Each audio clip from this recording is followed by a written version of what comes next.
Il est parti de rien, de la servitude, pour devenir le souverain de l'un des empires les plus puissants de l'histoire africaine. Il s'appelait Mansa Sakura, un guerrier, un roi, un pèlerin.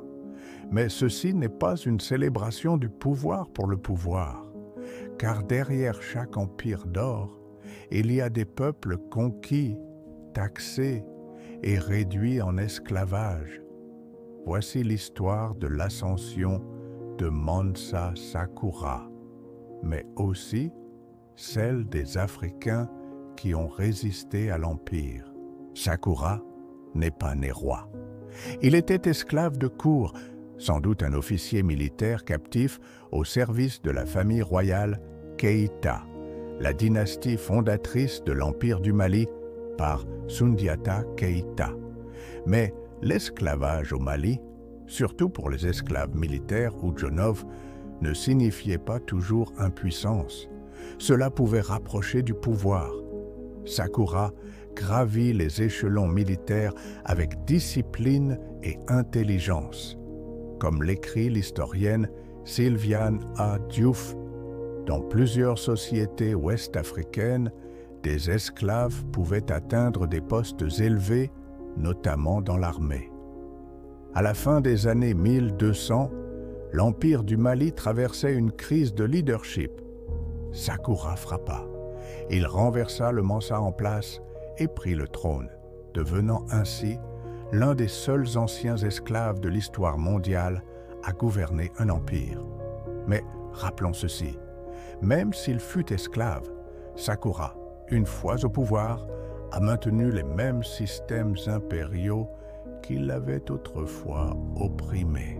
Sakura était un brillant stratège militaire. Sous son règne, le Mali gagna du territoire, notamment vers l'est, Tekrour, Gao, le Sahel. Les chroniqueurs arabes vantaient l'étendue du Mali. L'or, le sel, le cuivre, l'ivoire et les esclaves affluaient à travers ces routes commerciales. Sakura ne mit pas fin à ce système. Il l'a renforcé. Comme l'explique Walter Rodney dans How Europe Underdeveloped Africa, bien avant la traite transatlantique, des dirigeants africains participaient à l'esclavage à travers des guerres internes, souvent sous l'influence des demandes arabo-islamiques. Autrement dit, le succès de Sakura repose aussi sur la conquête, l'impérialisme et la hiérarchie, malgré ses origines modestes. Comme d'autres rois du Mali, Sakura entreprit le Hajj, le pèlerinage à la Mecque. Il voyageait avec des chameaux chargés d'or, suscitant respect et admiration à travers le monde islamique. Ce voyage était aussi un message politique. Le Mali était un empire musulman, riche et puissant. Mais sur le chemin du retour, Sakura fut assassiné, probablement par des partisans de la dynastie Keïta. Son corps ne revint jamais à Niani. Certains griots ont effacé son nom de la tradition orale. D'autres se souviennent en silence. Comme l'a dit Amadou Hampâté-Bâ, en Afrique, quand un vieillard meurt, c'est une bibliothèque qui brûle. Et la bibliothèque de Sakura a bien failli être réduite en cendres. Pendant que l'on glorifie les Sundiata, les Moussa, les Sakura, qui raconte l'histoire des peuples? Qui raconte l'histoire des Balanta, qui ont refusé la domination impériale, rejeté les taxes et l'islamisation, et ont fui l'Empire du Mali? Ou encore celle des peuples d'eau, où les femmes détenaient un pouvoir spirituel, et où les communautés vivaient sans roi? Selon Mustapha Gadala, dans Exiled Egyptians, le clan Keïta, en suivant leur maître musulman, lança des djihads pour réduire leurs voisins en esclavage. Les peuples comme les Balanta ont préféré fuir que se soumettre. Et selon les paroles de l'ancien Estanislao Correia Landim, un Balanta, l'origine des Balanta était au Mali, Nous sommes partis parce que les Maliens se sont révoltés contre nous. Nous avons refusé leur domination. Ce ne sont pas les voix des vaincus, ce sont les voix de ceux qui ont refusé l'Empire et gardé leur liberté. Alors, Mansa Sakura était-il un grand homme?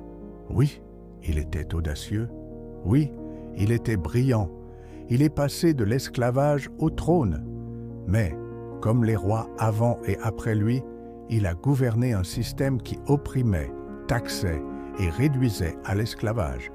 Il ne l'a pas démantelé, il l'a perfectionné. Comme l'écrivait Chinwei Zhu dans The West and the Rest of Us. Ne confondons pas puissance et vertu.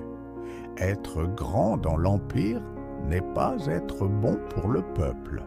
La vie de Mansa Sakura mérite d'être racontée, pas pour glorifier la royauté, mais pour comprendre le fonctionnement du pouvoir et ce que l'histoire choisit d'oublier. Souvenons-nous non seulement des rois, mais aussi des villages qu'ils ont conquis, des enfants qu'ils ont enchaînés et des peuples qui ont résisté.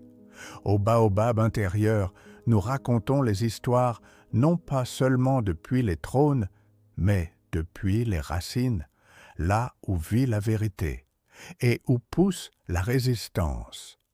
Restons enracinés et élevons-nous en puissance.